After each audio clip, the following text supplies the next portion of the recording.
everyone, this is Miss Afric here, and today we're going to talk a little bit about exponential decay. We've already talked about exponential growth. Decay is very similar, just hopefully like it sounds like, we're decreasing as opposed to increasing. Alright, so this formula should look familiar to you. We've already learned it, but we learned it when it was growth, and growth is when we have 1 plus r. Alright, so now we're going to talk about decay. Decay is 1 minus r. Alright, so when it's 1 plus r, if you remember, we called that the growth factor, because that's how much it's increasing by, or the percent, kind of. When it's 1 minus r, we call it the decay factor. Alright, and if that factor is between 0 and 1, so if it's a decay factor, we would say that it's exponential decay as opposed to exponential growth. Alright, so far not so bad. Alright, so the big thing to focus on is that sign, and also to keep in mind that this entire number here is just b, our base. So you're really just doing the same thing we did a couple days ago where we talked about how if b is greater than 1, it's growth, and if it's less than 1, it's decay. That's what we're talking about here. Alright, so let's see if we can figure out if these are exponential growth or decay. So in order to figure that out, I want to look at the base of my equation. So that's this number here, the one that's getting the exponent. And if you need to, you can always type it in your calculator. Oops. There we go. Just to get the decimal to make sure you know for sure. 7/5, so that's 1.4. So since 1.4 is greater than 1, I would say that this problem is exponential growth. So that's all I'm going to write down. Alright, not too bad. Example B, same idea. Alright, take a look at your factor here. If it's bigger than 1, that's growth, and if it's between 0 and 1, that's decay. Well, 2/5, 0.4. So 0.4 is less than 1. That means we've got exponential decay.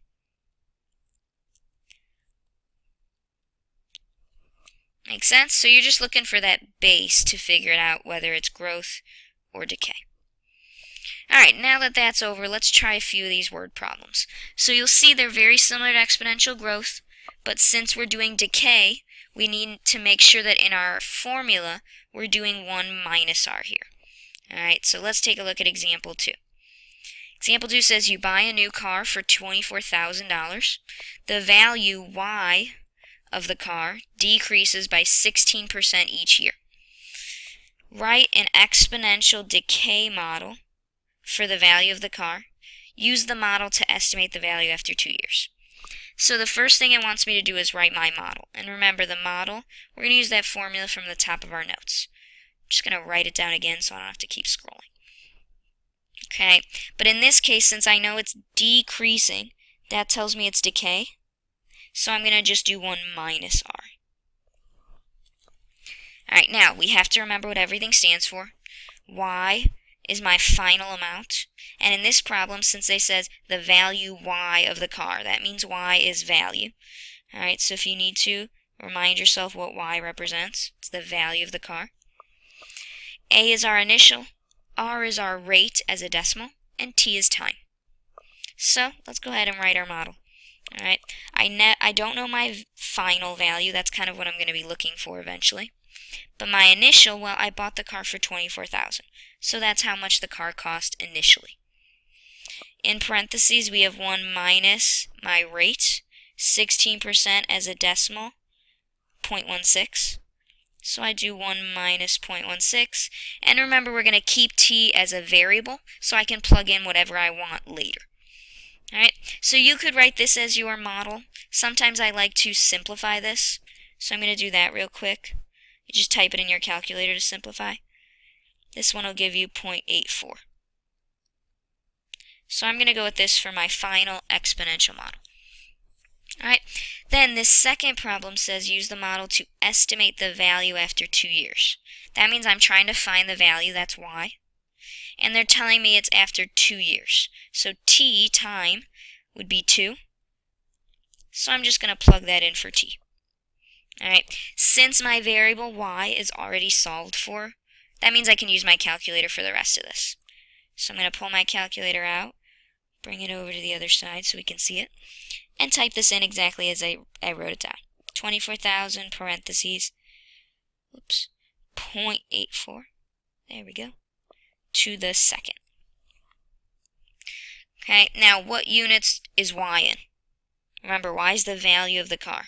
So that should be in dollars, right? So I'm going to round to the nearest cent then. So $16,934.40. So y is approximately, dollar symbol, 16,000, already forgot, $934.40. Boom, boom, boom. Okay, so my model will always have these two variables, and then later, whatever questions they ask, we'll plug one number in and solve.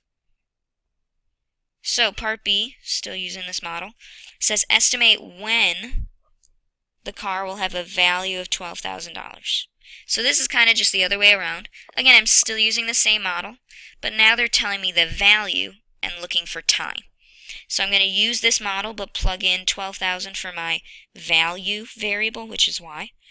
So 12,000 equals 24,000 times 0.84 to the t. Alright, now this is an exponential equation. Eventually we're going to learn how to solve these by hand. And so then we won't have to worry about using our calculator. Alright, but for now we don't know how to solve them by hand, so we have to use our calculator. So, in case you forgot to use my calculator, I'm going to type one side into y equals and the entire other side into another y equals. And I'm looking for my intersection point. Okay, the tricky part about these types of problems is making sure that your window matches up.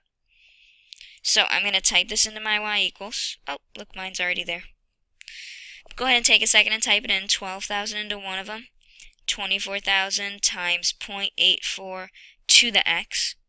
And remember, you should be trying this on your own while I do it so we can make sure we get the same answers. Because if you're messing up on a calculator step, you won't know until you actually try it. Okay?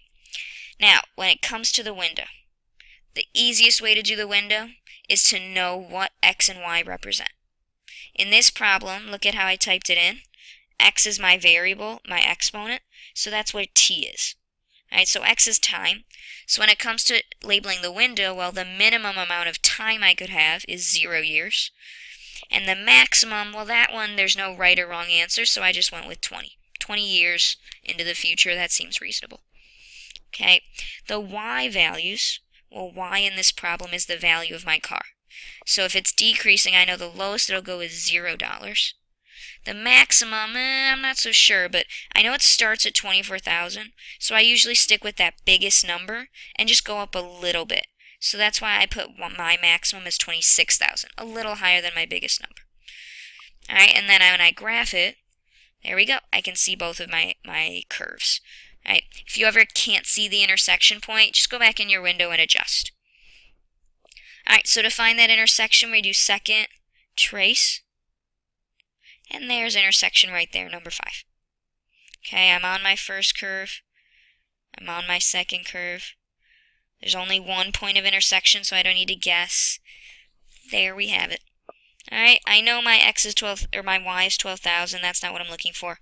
Looking for the x, which is t. So t is about 3.98 years. T is approximately 3.98 years. Boom, done. There's my answer. Okay, again, hopefully you tried that on your calculator so you could see that you're doing the right steps. Alright, flip it over, last problem. Example 3, your car is now, keyword now, worth $5,000. You bought it 6 years ago and you expected it to depreciate, so that means we're talking about decay, 15% each year, or 0.15. How much did you buy the car for originally? If I want to know how much I bought the car originally, that would be my initial. So in other words, I'm looking for A in this problem. It's a little different. If my car is now worth $5,000, that's actually going to be my final amount. So when I think about my formula, I'll write it down again to remind us. Final goes where y is, so 5,000 will go where y is. Initial I don't know, so I'll leave that as A. I know my rate, And in this case, since I want to know how much I bought it for originally, it tells me that I bought it 6 years ago. That means I want to know how much it cost 6 years ago, so that would be t equals 6. Okay, now I just have to solve for a. Now, be careful, a lot of people overthink this. This is just a times some number. So I can use my calculator to figure out what that number is. Alright, 1 minus 0.15, notice the parentheses, to the 6th, about 0.377. So if I write this out, I have 5,000 equals a times 0.377. Well, now it's just a normal problem. To get rid of multiplication, we divide.